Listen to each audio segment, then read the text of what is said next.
آج سارے کہنے ذرا کوئی گل بن جائے، وہ لبیک والے کہاں ہیں؟ میں کہا کیوں ہویا؟ وہ جناب آپ جواب دیں۔ میں کہا کیوں تہاڈی نہیں سن دے؟ اور نہیں جو آپ بات کر سکتے ہیں وہی نہیں کر سکتے۔ میں کہا بابا جی فرماندے سن گل کرن واسطے بھی منہ چاہیے۔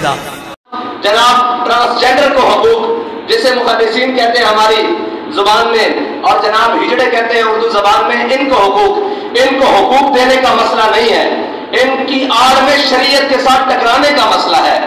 بھائی کائنات میں کسی کا بھی حق ہو، وہ میرا ذاتی حق کیوں نہ ہو، وہ کسی کا ذاتی حق کیوں نہ ہو، جب وہ شریعت سے ٹکرا جائے گا اس کا حق رہے گا ہی نہیں۔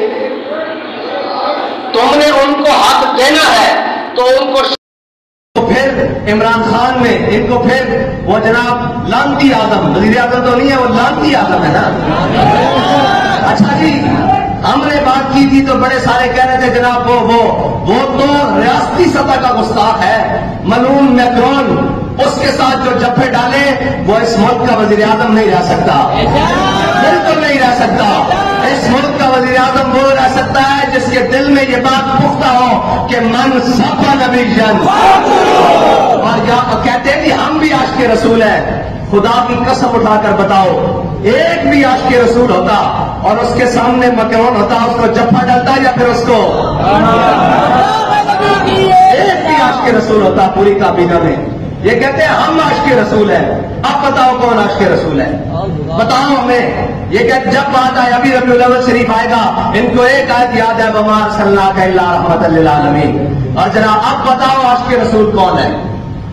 دکھاؤ ایک عاشق رسول پوری کابینہ میں۔ وہ سارے لانتی بیٹھ کر اس کے ساتھ جفے ڈال رہے ہیں۔ اس کا مطلب ہے کہ غیرت تو ان کے اندر ہے ہی نہیں، اور جس کے دل کے اندر اپنے نبی کی غیرت نہیں، وہ کائنات کا سب سے بڑا بے غیرت ہے۔ نہ اس کا دین قبول ہے، نہ اس کا ایمان قبول ہے، نہ اس کی نمازیں قبول ہے، کوئی چیز بھی قبول اس کی نہیں۔ جس کے دل میں اپنے نبی کی غیرت نہیں وہ مسلمان ہی نہیں ہے۔ اور جو اتنے بڑے گستاخ کے سامنے بیٹھ کر اس کے ساتھ تعلق داریاں کی بات کرے وہ مسلمان ہو ہی نہیں سکتا، اور جو مسلمان نہیں وہ اس ملک کا وزیر اعظم نہیں ہو سکتا۔ جاؤ جا کر کہہ دو یہ ہمارا فتویٰ ہے، بس تم نے جو اس کے ساتھ بغاوت کی ہے۔ اور حدیث کے اندر لکھا ہوا ہے میں حضور کو بحیثیت خاتم النبیین مانتا ہوں۔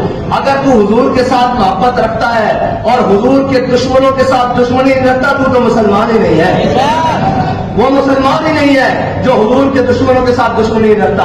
اور پاکستان کے آئین کے مطابق تو وزیر اعظم رہ ہی نہیں سکتا، اس کی نہیں۔ جس کے دل میں اپنے نبی کی غیرت نہیں وہ مسلمان ہی نہیں ہے، اور جو اتنے بڑے گستاخ کے سامنے بیٹھ کر اس کے ساتھ تعلق داریاں کی بات کرے وہ مسلمان ہو ہی نہیں سکتا، اور جو مسلمان نہیں وہ اس ملک کا وزیر اعظم نہیں ہو سکتا۔ جاؤ جا کر کہہ دو یہ ہمارا فتویٰ ہے، بس تم نے جو اس کے ساتھ بغاوت کی ہے۔ اس حدیث کے اندر لکھا ہوا ہے میں حضور کو بحیثیت خاتم النبیین مانتا ہوں۔